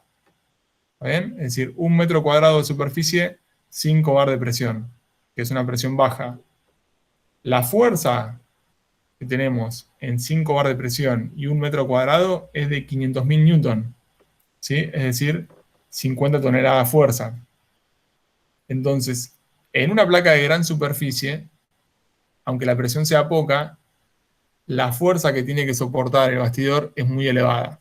Por eso insisto en que las placas de presión, las placas de bastidor, son las que soportan la presión y el espesor de estas placas depende de toda la fuerza que tienen que soportar, ¿sí? Que se distribuye entre todas las placas, todas las varillas de apriete. Y no hay mucho más para comentar, además del tipo de conexiones, ¿sí? En ese sentido está bastante abierto, tenemos conexiones bridadas, roscadas, conexiones que se conocen como tipos sanitarias, que es un tipo de acople más rápido. La conexión tipo Vitaulic también es una conexión especial, no es muy común, pero está disponible. Y el puerto sin brida, en definitiva, es decir, a diferencia de la conexión bridada, que sale una brida del equipo, en este caso, el puerto sin brida es como el que vemos en esta imagen, conectamos la brida directamente sobre la placa. Entonces, de alguna manera, la placa del bastidor y la brida hacen un sistema mucho más homogéneo y resistente a las condiciones de alta presión. ¿Sí? Es decir, que dependerá del diseño de piping de la planta qué tipo de conexión utilizamos. Lo que sí es importante tener en cuenta es que, fíjense acá las bridas, cuando el equipo tiene bridas de igual tamaño, a veces no es posible, es decir, los fabricantes desean o tienen estandarizado que las placas estándar sean, las conexiones estándar sean con puertos sin brida. ¿Bien? Este que dijimos acá al final. Puertos sin brida, fíjense que el espacio que hay entre los dos agujeros es muy pequeño. ¿Sí? Ahora, cuando a este mismo puerto, que es el que ya viene estandarizado, nosotros le queremos colocar una conexión bridada, fíjense que el diámetro de bulones de la brida es mucho más grande que el diámetro del agujero. Y a veces esto genera una especie de solapación, un solapado entre las dos bridas y hay que distanciarlas, ¿sí? Es decir, que esta brida tal vez tendría que estar un poquito más adelante para que no se choque con la de abajo, porque si no, no se puede desarmar. También, como se ve acá en esta figura, no es cómodo para desarmar o rearmar el equipo. Bien, algunos opcionales, es decir, hablamos de un equipo que es de alguna manera hecho a medida, pero que también está estandarizado. Entonces tenemos opcionales para elegir a la hora de pedirlo. Tenemos mantas aislantes, ¿sí? Es decir, que no tenemos que usar un esquema de aislación típico de una planta de procesos, sino que podemos comprar la manta que se ajusta al equipo seleccionado. Tenemos bridas especiales para instrumentos. También fíjense que sobre la brida se puede colocar, por ejemplo, un manómetro, como se ve acá, una derivación, un tubing. Carro de limpieza ZIP, la limpieza química, Cleaning in Place. ¿Bien? Es decir, el carro móvil nos permite llevar el producto de limpieza en diferentes lugares. ¿Sí? Lógicamente tenemos que prever las válvulas en el equipo para poder aislarlo y hacer la limpieza química. Filtros. ¿Bien? Sabemos que nuestro fluido es sucio, le podemos poner un filtro en el colector de distribución. Colector de derrames. ¿Bien? Si justo el derrame es hacia abajo, tenemos suerte, lo podemos conectar con esta bandeja y lógicamente hay una pequeña valvulita como para purgar. Sistema hidráulico de cierre. Esto es bastante útil en equipos de gran tamaño, como el que vemos acá. ¿Sí? Fíjense que dijimos antes de la fuerza que hay que hacer para cerrar el equipo, y esa fuerza se hace con torque y muchas personas ayudando, además de controlar el torque de cada cierre.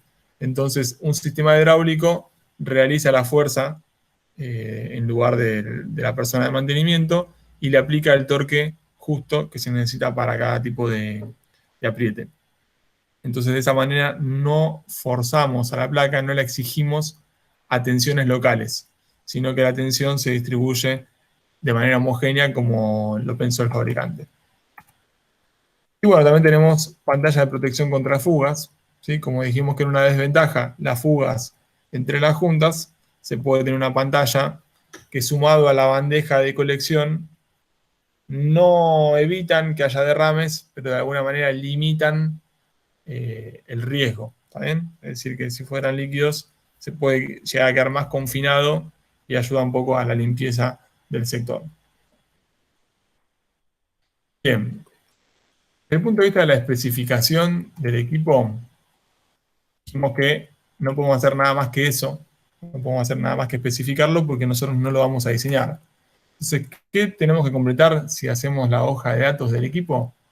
Información mínima básica, como los caudales de proceso, la presión de operación, las temperaturas de entrada y salida, el calor intercambiado, que refuerza algunos de los datos que ya entregamos, las propiedades físico-químicas, densidad, calor específico, conductividad y viscosidad, el ensuciamiento, ¿sí? Teniendo en cuenta, insisto, que es un intercambiador de placas y un intercambiador de casco y tubos,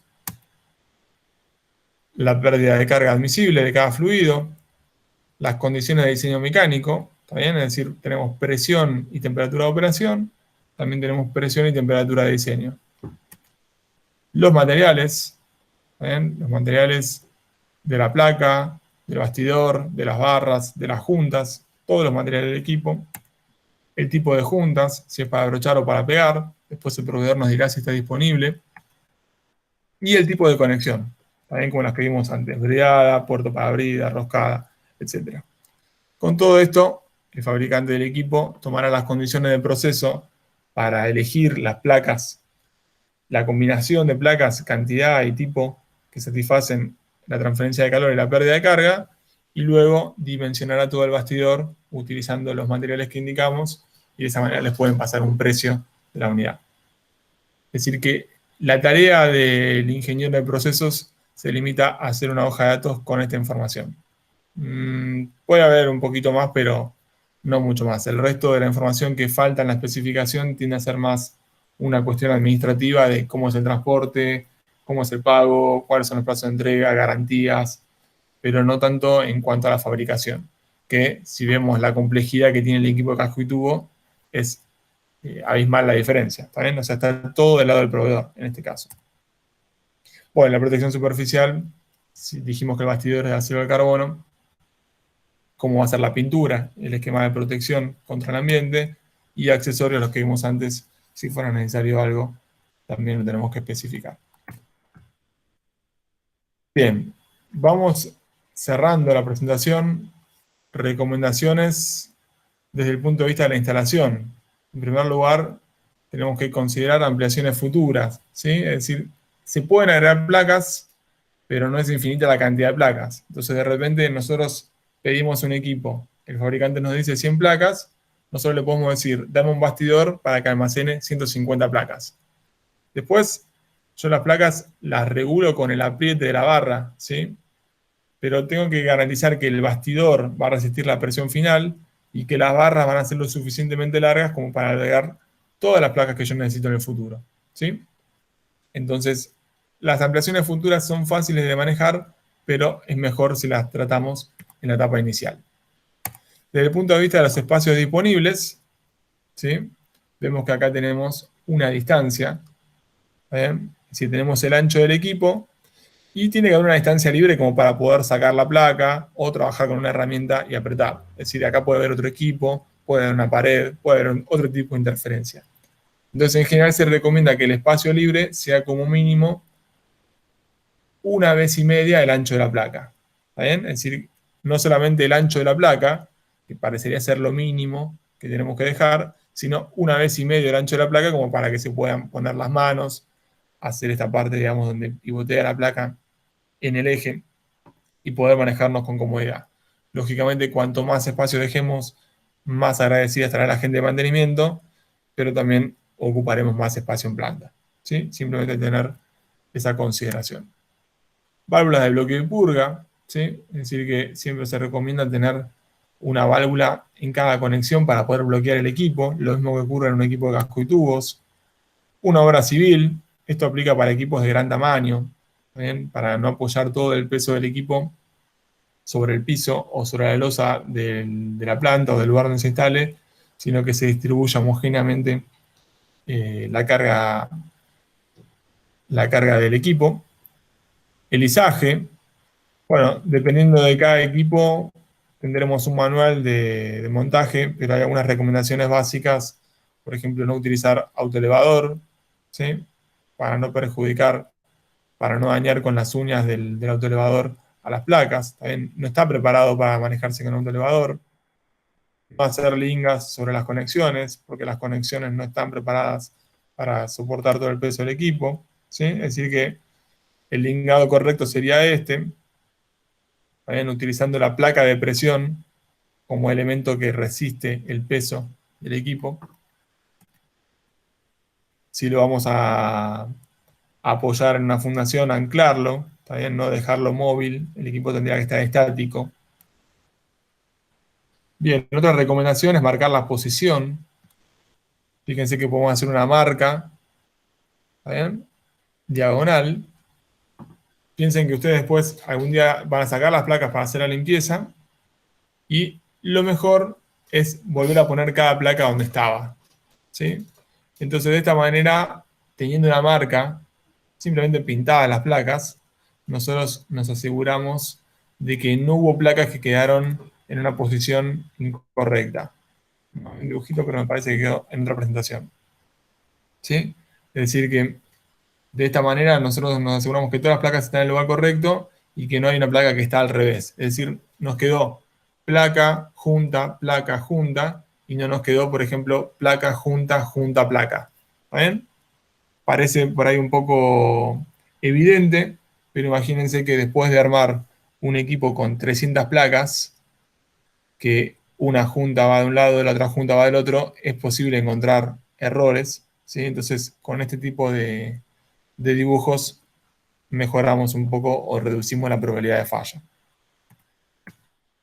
¿Sí? Con respecto al mantenimiento, lo que decimos siempre, independientemente del tipo de equipo, si se va a hacer limpieza mecánica o química, hay que preverlo desde la fase de diseño, ¿también? Porque si se hace limpieza química, hay que hacer conexiones especiales y de bloqueo dentro del equipo, y si la limpieza va a ser mecánica, tenemos que dejar el espacio reservado y saber cómo lo vamos a limpiar. ¿Está bien? Además de la limpieza química, tenemos un factor que no es solamente las conexiones, sino la compatibilidad.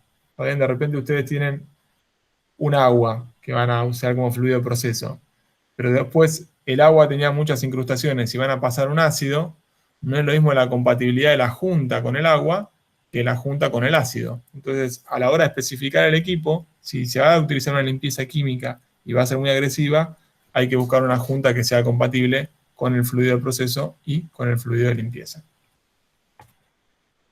Bien, medir antes de desarmar. En esta distancia A sería la distancia del conjunto ya armado y compacto, hay que respetarla. Entonces es muy conveniente antes de desarmar el equipo medir esa distancia, después sí desajustar todas las tuercas, digamos, y liberar la presión, y a la hora de armar, saber que tenemos que armar hasta esta misma distancia. Porque en definitiva, más compacto es menos espaciamiento entre placas, y menos compacto es más espaciamiento, ¿sí? O sea que tenemos riesgo de tener fugas en un lado y de otro lado tenemos riesgo de no transferir como fue pensado el equipo. Entonces, esta es una distancia que nos da el fabricante y la tenemos que respetar de mantenimiento en mantenimiento. Reemplazar las juntas, esto es una buena práctica, ¿sí? Se puede hacer o se puede no hacer, ¿sí? Dependiendo del tamaño del equipo y la cantidad de placas que tenga. Imagínense que ustedes van a desarmar el equipo, le van a sacar todas las placas, las van a limpiar y después las van a volver a poner. Es una buena práctica después de volver a montar el equipo, hacer una pequeña prueba de presión, tal vez con agua, ¿sí? No hace falta una prueba hidráulica, pero supongamos que le pone 10 bar de presión, 5 bar de presión, para verificar que no haya fugas. Supongamos que ustedes tienen 200 placas y tienen fugas en 15 o en un lugar donde no está muy definido. 15 placas le quedaron mal a junta. Cuando ustedes lo vuelven a desarmar, ya perdieron el registro de cuáles eran esas juntas. Entonces, puede ser que ahorren en juntas por no cambiarlas, pero van a perder en tiempo de rearmado. Entonces, en muchos casos se recomienda cambiar todas las juntas. Es un poco más costoso, pero saben que la junta nueva difícilmente falle y pierda. En definitiva, ustedes no pueden poner en servicio un equipo que saben que está perdiendo. ¿Sí? Lo sacaron para limpiarlo, no para que quede peor. Entonces, si la estrategia va a ser tener un recambio de juntas completo, antes de desarmar el equipo, me tengo que asegurar que tengo en stock un juego completo de juntas para reemplazarlas todas. ¿Sí? O sea, son pequeñas cositas a tener en cuenta. Bueno, verificar la posición de las placas, ya lo dijimos, este era el dibujito que me faltaba. O sea que este sería el patrón, lo que sería el panel de abejas típico que se pueden encontrar.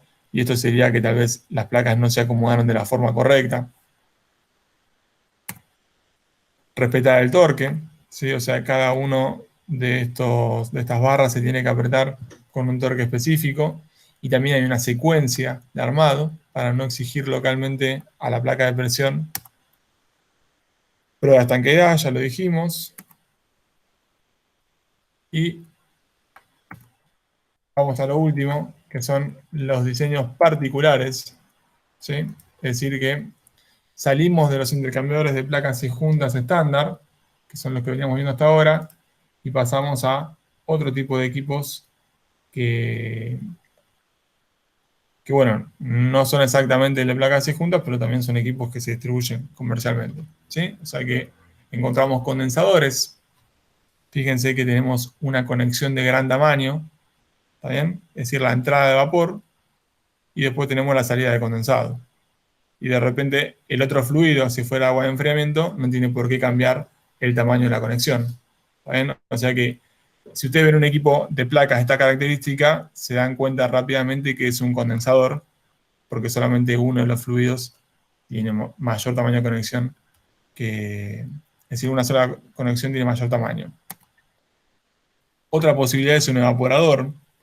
Fíjense, acá tenemos dos conexiones de gran tamaño. Y uno podría pensar, ¿por qué dos? Si en realidad sería parecido al condensador. Tendría que tener solamente una conexión. O sea, yo ingresaría con el fluido líquido acá y lo vaporizo. Está bien, pero de repente uno de los fluidos de calentamiento más comunes es el vapor de agua. Entonces en ese caso ocurre una condensación. O sea que tendría condensación del vapor de agua y evaporación de mi fluido de proceso.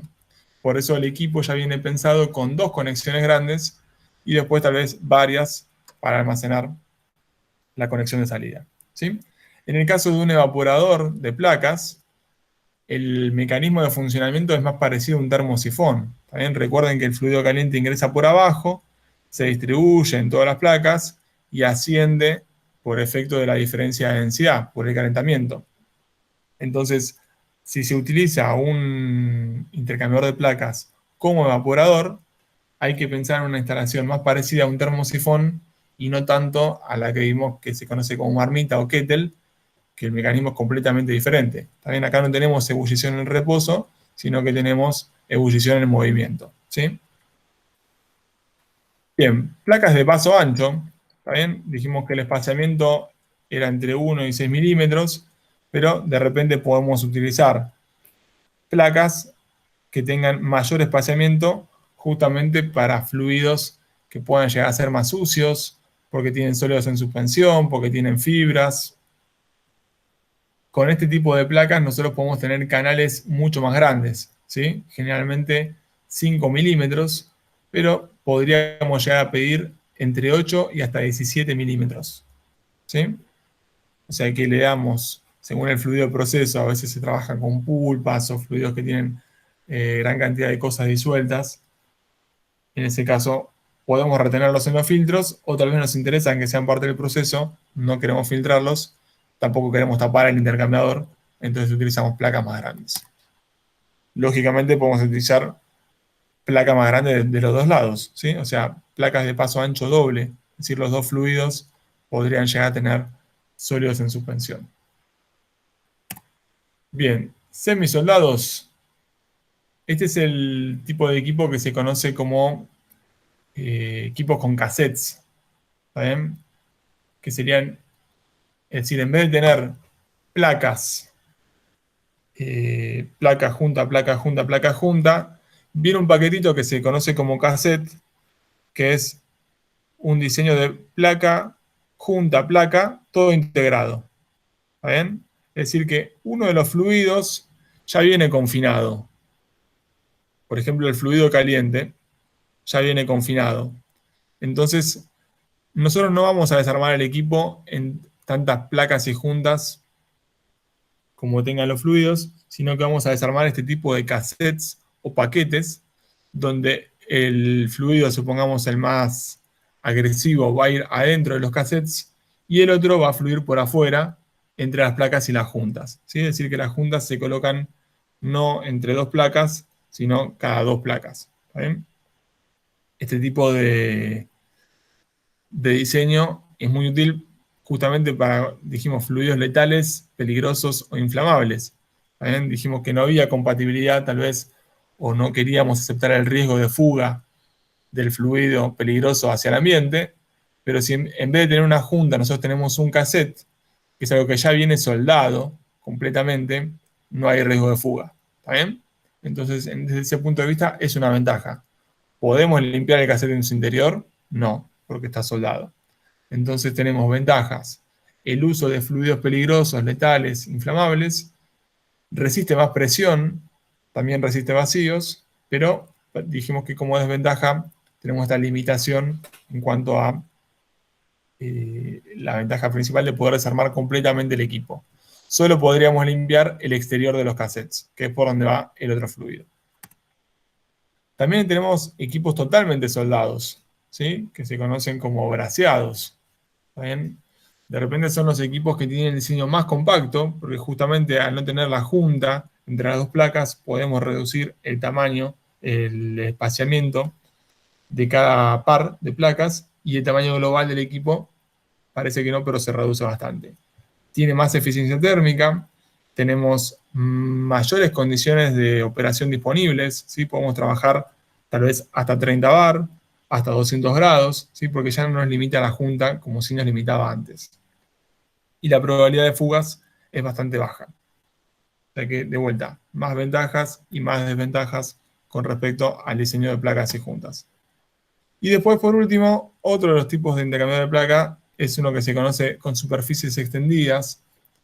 En definitiva, además de la placa, de que la placa tiene una corrugación propia, se utilizan unas aletas corrugadas adicionales que van entre dos placas, ¿sí? Y esas aletas le dan más resistencia a las placas y más superficie de transferencia. ¿Bien? Entonces, tenemos placas que pueden trabajar, es decir, intercambiadores que pueden trabajar a mucha mayor presión, a mucha mayor temperatura. Fíjense que acá también nos dice que esto está braseado, es decir, está soldado. Admite varios fluidos. Y esto, digamos que no se utiliza tanto en cualquier tipo de industria, sino en las industrias que trabajan con fluidos criogénicos, ¿sí? Lo que sería destilación del aire, licuación de gas natural o de gases del petróleo.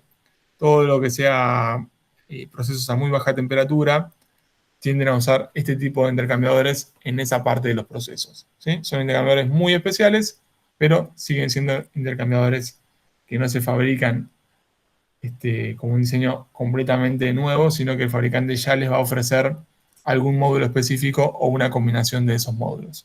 ¿Está bien? O sea que como ventaja tiene esta cuestión de poder ampliar las condiciones operativas de presión y temperatura, ¿sí? También podemos procesar más fluidos. Lógicamente no vamos a poder hacer una limpieza dentro del equipo, por lo menos no de tipo mecánica, pero trataremos de que el fluido que pasemos sea un fluido limpio, como para que no sea necesario limpiarlo. Si no, no lo seleccionamos este tipo de equipo. Bien, con respecto a la bibliografía, acá tenemos los libros, principalmente los sitios web, de donde están la mayoría de las imágenes. Les comentaba que había varios fabricantes, entonces acá a lo mejor alguno reconoce o no, pero en definitiva estos son los fabricantes más comunes o más populares de intercambiadores de placa. ¿Sí? Alfa Laval, SPX, Tranter, Kelvion, es lo que antes acá se conoce localmente como Edelflex o GEA, ¿sí? Danfoss. Y bueno, algunas marcas a veces se van comprando y vendiendo, como ocurre en diferentes industrias del mercado. Así que a lo mejor hoy una línea de mercado la tiene Danfoss y el día de mañana la puede tener otra empresa, pero el intercambiador puede llegar a ser el mismo, la matricería. Así que bueno, hasta acá sería la presentación de hoy. Ahora estoy mirando el chat. Veo que estaba la pregunta de Axel, que ya pasó casi una hora. Perdón, Axel. El equipo por fuera no tiene ninguna protección. No sé qué era esa pregunta, en qué momento estaba, qué es lo que estaba presentando en ese momento. O sea, qué tipo de protección tendría. O necesitaría, o no sé. No sé si tiene el micrófono. Ah, una coraza. No, el equipo es como lo vimos acá, como este equipo. O sea, no hace falta más nada. O sea, no hay una coraza. Sí hay equipos que se llaman de corazas, creo que son Shell and Plate Exchanger, ¿sí? Es decir, sería coraza, en vez de ser casco y tubo, sería casco y placa, el tipo de equipo. Y en ese caso sí, que me parece que en alguna presentación vimos, creo que en la de casco y tubo, que eran diseños especiales, donde, bueno, los tubos son aletados con forma de placas y, bueno, es una especie de intercambiador de placa, también es una especie de intercambiador de tubos, entonces no queda exactamente encuadrado en una definición y por eso no cae en esta presentación. Pero sí, hay equipos que son de coraza y placas, pero bueno, son también equipos especiales que podrían haber formado parte de esta lista, pero no fueron incluidos. Pero se acepta como sugerencia para otro cuatrimestre. Eh, con respecto a los fluidos, claro, las fugas, sí, exactamente, depende solamente de la junta. ¿Está bien? Es decir, la junta es lo único que evita que el fluido no se vaya hacia afuera. Pero recuerden que la junta también está unida por pegamento o por el broche y a su vez está apretada por todo el paquete de placas y por la placa de presión que viene del otro lado. Entonces, en general, no hay pérdidas, pero bueno, también hay que manejar ese riesgo. Si queremos que eventualmente aparezca una pérdida o no. Es decir, las pérdidas pueden ocurrir, mientras que en un intercambiador de casco y tubos es muy poco probable que aparezcan las pérdidas. ¿Sí? O sea que sí, pueden ocurrir lluvias en spray, y también pueden ocurrir fugas en cualquier sentido. No por casualidad, digamos que se ofrecen esos paneles de protección contra fugas, ¿sí? Porque es un problema conocido que tienen los intercambiadores, sobre todo después del tiempo. Incluso la luz solar desgasta parcialmente las juntas y la va desgastando. También, o sea, que con el tiempo, tal vez la junta comienza no perdida y después puede llegar a empezar a perder. O sea, que son ventajas y desventajas que dependerá de la aplicación si esa ventaja o desventaja es relevante para el servicio o no. ¿Saben? O sea, es un jugador más, una variable más a la hora de seleccionar el equipo, que habrá que ver en cada caso si es conveniente o no, según las ventajas y desventajas que tiene. Nada. No sé si quedó alguna otra duda de la presentación. Bueno, si no hay más dudas, cortamos la grabación.